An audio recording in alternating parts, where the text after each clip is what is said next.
Hi everyone, welcome back to Bekah's Bookshelves, and this video is going to be my April TBR video. Can you believe it's April already? Like, we're nearly a quarter of the way through the year already. It's just insane, it's going so fast, and it's not exactly been the best of years, has it? In the UK we are on lockdown at the moment, and personally I'm finding that a little difficult just because I've got two young children, a boy who's 5 and a boy who's 10, and trying to keep them occupied, and we're doing homeschooling, and the amount of work that school's sending home is just crazy. Like, we are literally homeschooling full time Monday to Friday, so it's just like really, it's been like a massive change for us, and so you would have thought on lockdown, because I can't really go anywhere, that I'd be doing loads and loads of reading, but actually I'm finding that I'm struggling a little bit. Like, I've kept putting off doing an April TBR, and I was dreading doing this video just because I'm really struggling to decide what I want to read. And I know that's like first world problems and stuff, it's just not a priority, but it feels like I'm just quite a bit flighty with things, and my concentration isn't as good. So I had arcs that I need to read in April, which is fine. They're kind of like set kind of thing. But then for the other books that I want to read, I've changed my list around so many times. I'm like, oh, I fancy that one. Oh, I fancy that one. Wait, no, that sounds good. And it's just, that's not normally me. So I think the lockdown and the whole situation that's going on at the moment is affecting different people in different ways. And this month I'm also going to be joining in with the O.W.L.S magical readathon that's being hosted by G over on Book Roast. I'll post a link down below. I joined in the magical readathons last year, and I chose the career of mind medic. But this time I thought I'd choose something a little different, and I've gone for care of magical children. So there's actually quite a few prompts that I need to complete. It turns out that I've got 8 subjects that I need to pass in order to complete the O.W.L.S this year. It is a month-long readathon, so I've got the whole of April to get these done. And I've managed to fit a few arcs into these prompts just to kind of make things a little easier this month. And the first arc that I'm going to be reading this month is called Overdose. It's the story of heartbreak and hope in Canada's opioid crisis. It's by a man called Benjamin Perrin, and he is a law/policy expert in Vancouver in Canada, and he noted that in 2003 the SARS virus killed 44 people in Canada, yet the government's response to it was incredible. They threw so much funding and resources at this problem, yet what he said was, in 2016 and 2017 alone, the opioid crisis killed 100 times the amount of SARS did, yet the government's response has been quite minimal and quite inadequate. So he has written looking at the kind of people that have been caught up in this situation, and the kind of factors that are feeding the fire and keeping things going, and then I guess the inadequate response of the government. So I'm really hoping that that's going to take a bit more of a personal view on things, like people's stories and backgrounds and things like that, as opposed to just being very data and fact heavy. But that book actually fits for the arithmancy subject for me, for the O.W.L.S. The prompt is read something outside of your favourite genre. So this fits perfectly for that, because even though I do read non-fiction, I'm not somebody that's massively interested in substance misuse. And the next subject that I need to complete this month is charms, and the prompt for that is to read a book with a white cover. Now, I had loads to choose from here, but what I decided to do was look for something that I could get in audiobook format, just to make things a little easier, because as you'll see as we go along, I've got quite a decent list to read this month. So I've gone for something called Confessions of a Male Nurse by Michael Alexander, and it's non-fiction, and basically the title tells you everything you need to know. He's a male nurse based over in New Zealand, and part of the book is set in the UK when he comes over here, and it's just about like funny or poignant times in his career as a male nurse. So that should be quite an easy read to get through. And then the next subject I need to complete is the Defence Against Dark Arts subject, and for that prompt we have to read a book that's either set at the sea or on the coast, and for that one I chose The Water Cure by Sophie McIntosh. This is a dystopian, and I'll read you what Goodreads says.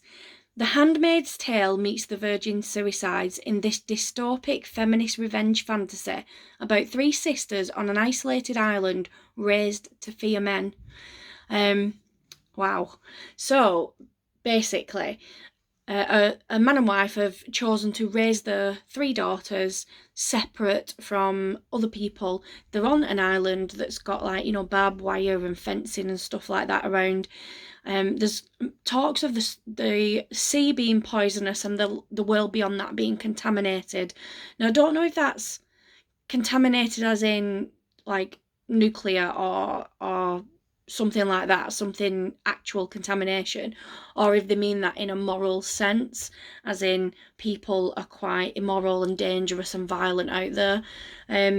But so they live quite an isolated life. They follow quite strict schedules and ritualistic type things to live their lives.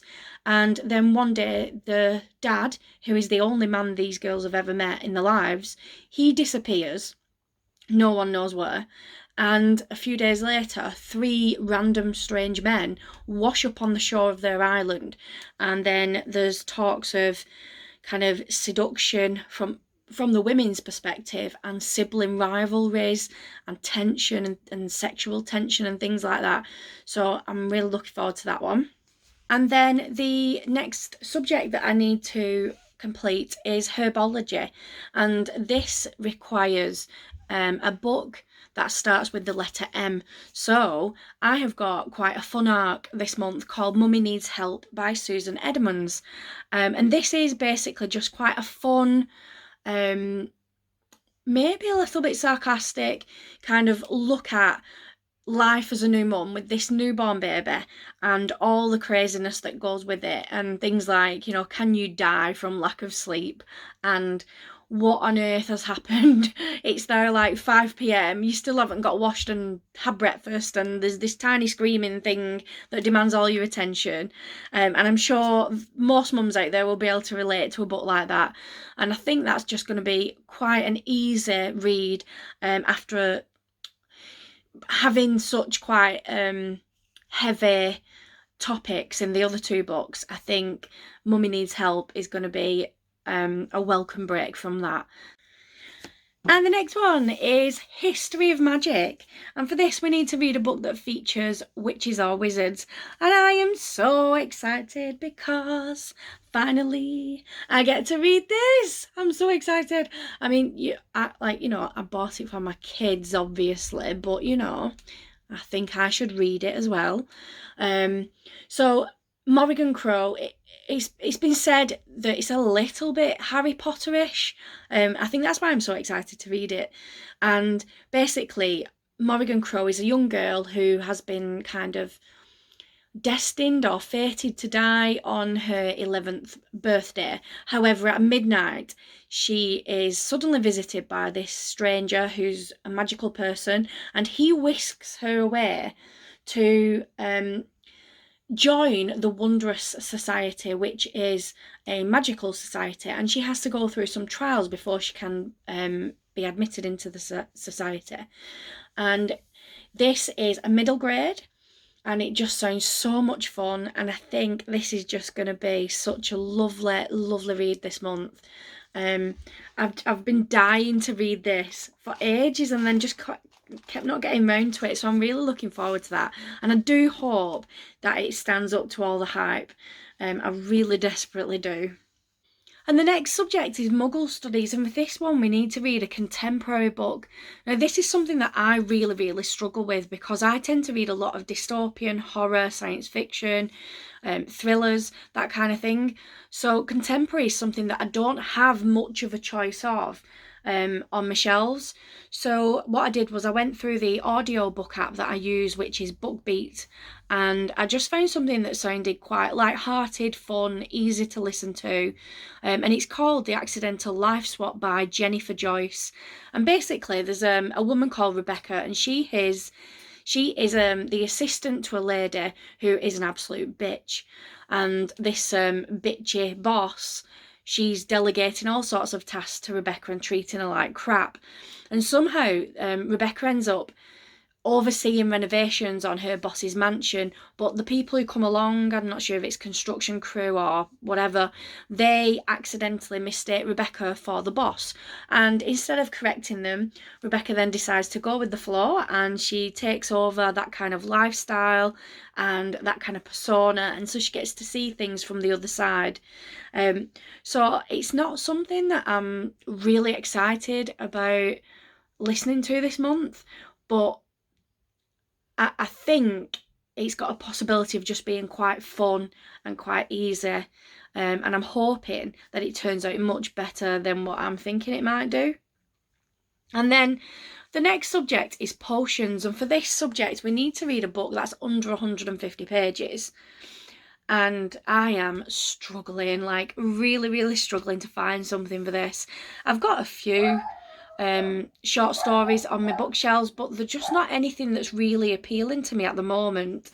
The one that I did pull out that I'm kind of considering is this old sci-fi kind of book, The Metamorphosis by Franz Kafka, and it is 123 pages, so it definitely fits the prompt, and the writing isn't too small, so I'm guessing I could get through that in a short period. I just don't know, it's not like drawing me in. So on the back it says, poor old Gregor. One day he's depressed about his dreary travelling salesman gig. The next, he's roaching around the apartment and disgusting out his family. All that's left is creeping the walls and eating garbage. How's his sister ever going to find a sugar daddy with her grotty brother in tow? I don't know, it sounds a bit random. Possibly I might just try and find something else. I've no idea. If you've got any suggestions, please comment below and tell me what you would recommend for this prompt, or what you are planning to read for this prompt, because I am stuck big time. And the last subject that I need to complete this month for the owls is Transfiguration, and that we have to read a book that involves shape-shifting, and I've been told that Wayward Son fits that prompt. I'm really desperately hoping that it does. If it doesn't, please tell me, because I don't want to like read the whole book and then think, oh my god, it doesn't fit the prompt and I'm still going to find something else. But I'm really excited to read this. This is the sequel to Carry On by Rainbow Rowell, and I went in to Carry On thinking, whatever, let's just see what the hype's about, it'll probably be okay. And I absolutely loved it, like, oh my god, really loved it. So unexpected. It's basically like an adult Harry Potter, and we follow Simon Snow in his kind of disastrous, sort of a little bit reluctant kind of journey as a wizard, and Baz, his friend, who he shares a dorm with in Carry On when they're at the boarding school, and this just continues the story. So I can't really tell you much about this one because it would spoil the first one, but they are they're very easy to read. Like I just flew through Carry On, and I couldn't put it down. I absolutely loved it. So I'm hoping that this is the same. And I'm just really, really excited about reading it. It's been dubbed a powerful, politically minded allegory about sexual, ethnic, and class identity with a heady shot of teenage lust. I think they've just chosen big words to sound clever, because I would just say this is really fun, exciting. Yeah, it's queer, but that's not the main part of the story. It's just fun. It's like adult Harry Potter, basically. And then on top of all that, I've got 3 more arcs that I want to fit in this month. And the first one is called The Apartment by K.L. Slater. This is a thriller, and basically there's a lady called Freya. She divorces from her husband and suddenly has to try and find somewhere to live with her 5-year-old daughter. And a chance meeting with a doctor leads to him offering her an apartment at a really low fraction of the cost kind of price in one of London's most exclusive addresses.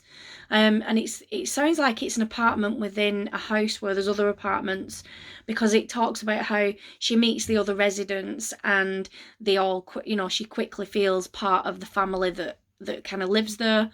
But after a while, just as they're thinking things are brilliant, they're getting on with stuff, strange things starts happening, and there's talks of, past secrets refusing to stay buried, and somebody trying to keep the terrifying past alive. So I don't know an awful lot about this, but that's good in a thriller, I think. I'd rather go in knowing a basic, like, it's kind of basic about this, but then all these twists and turns come in. So I'm looking forward to that one. And then the next one is The Serial Killer's Daughter by L.A. Detweiler. This is another thriller, and the tagline says, "If you knew your father's darkest secrets, would you turn him in?" Basically, there's a girl called Ruby, and her mum died when she was 2, so her father single-handedly raised her. He made sure she had everything she wanted, she was well looked after, but she seems to have turned out a little odd.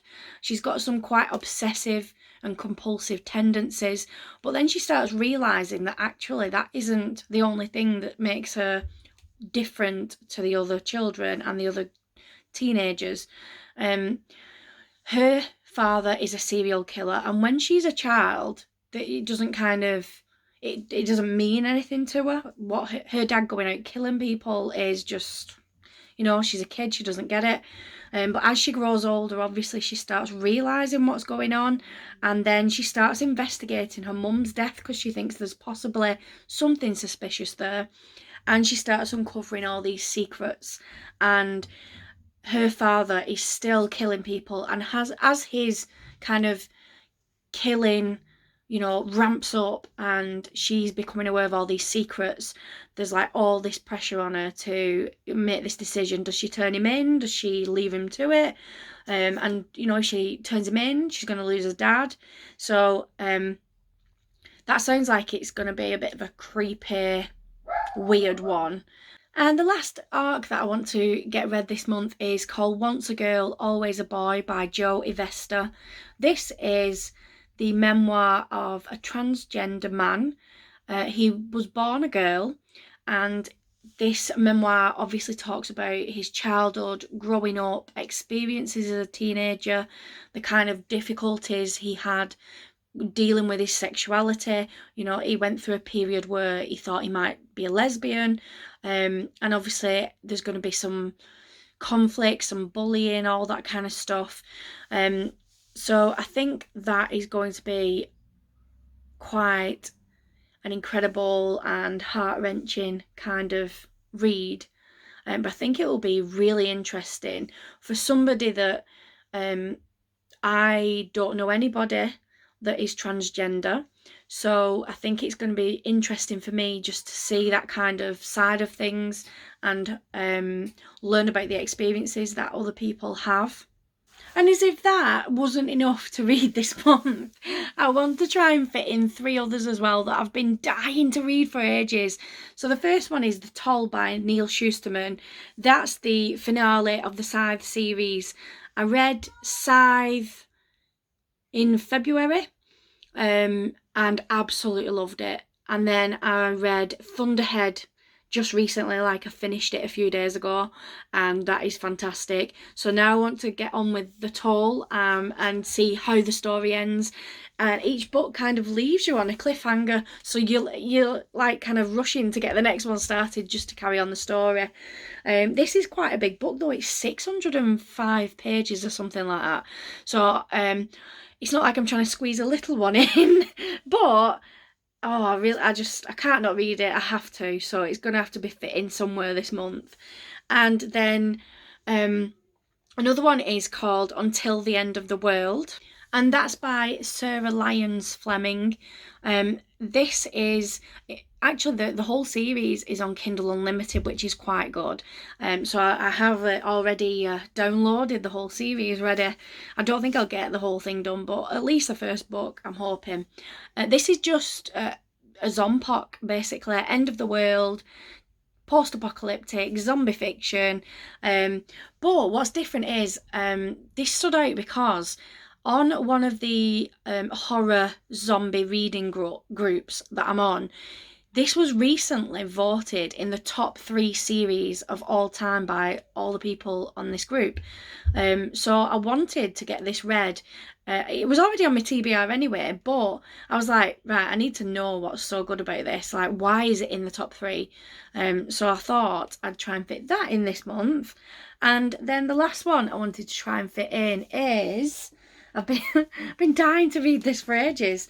The Girl Who Could Move Shit with Her Mind. And I don't know a massive amount about this. I think it's YA. Yeah, I think it's YA. And there's a girl called Tegan, and she discovers that she has telekinetic powers that the government is all too happy to exploit. So she's sent on all kinds of like secret missions that only she would be able to manage with her powers. But unfortunately, at the site of her last job, once it's done, a dead body turns up, and it's been killed in a way that only she would be able to do with her powers. So she ends up with only 24 hours to clear a name before she gets punished, and somehow it says that if she doesn't clear a name, the whole of Los Angeles will be torn apart. So that is my TBR for April, and it's quite a lot really. I think I've got about 14-15 books on there. I've no idea whether I'll get through them all, because I am in homeschooling hell and trying to run a business at the same time and trying to manage a household, and oh my god. So let's see how I do. And I hope that everybody else is keeping safe and looking after themselves. Self-care is a massive thing at this time, isn't it? Whatever it takes, you know, whether it's self-isolating from your children for a few hours, or whether you stand in your garden and get some fresh air, or a nice bath, or put some music on and dance around the living room. We've done that. Just whatever it is, just keep yourself safe and follow your government's advice, which is what we should all be doing. And I hope to see you all again soon. Bye bye.